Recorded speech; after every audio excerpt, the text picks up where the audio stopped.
One are the general trends in our climate, that is the climate hazards. This means these things that occur at a global scale.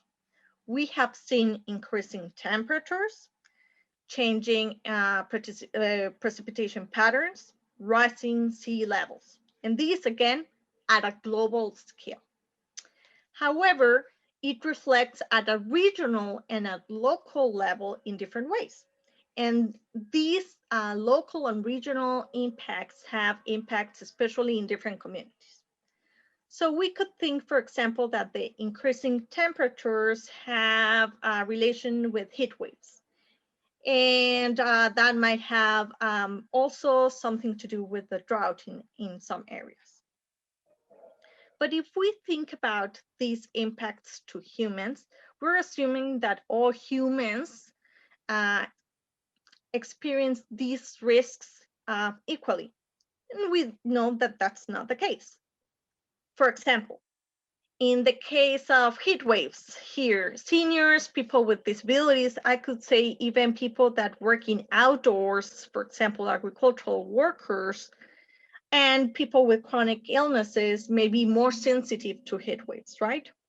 We know that communities of color usually live in areas where there are higher number of pollutants. So air pollution is higher, to maybe because they live in traffic areas, or maybe because they live in areas where there are less trees in less green areas. We know, for example, that low-income communities may be hard-pressed to afford flood or fire insurance, or might not have, for example, the money to buy an air purifier or any kind of insulation. In the case of indigenous communities, we know that ocean acidification is impacting, for example, food sovereignty. In the case of here, Washington, we could think about salmon. Language barriers can impact immigrant communities because they might not be aware immediately of certain environmental hazards. And for example, with COVID, we have seen that maybe they don't have access to the same level of information as other communities.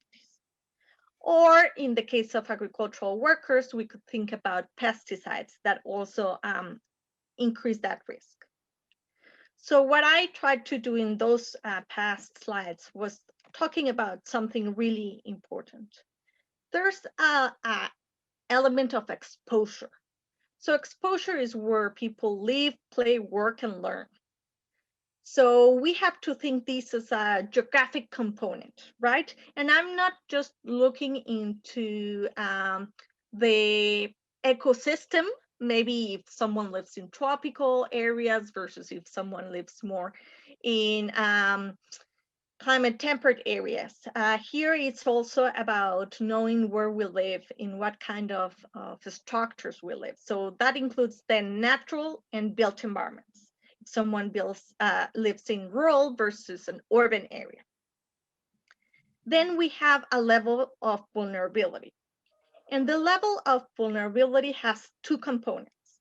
One are those social, cultural, economical, and political factors that shapes the life, not just of individuals, but also communities.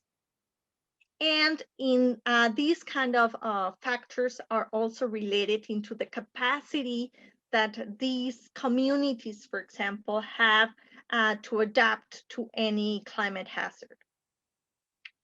In many cases, you will see that some environmentalists or environmental scientists talk about this area of vulnerability as sensitivity, and then they add another component that is the adaptive capacity.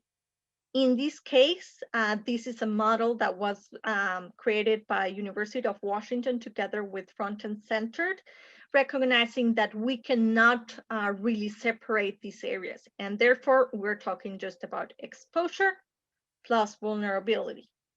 And this will allow us to calculate the level of risk of a community.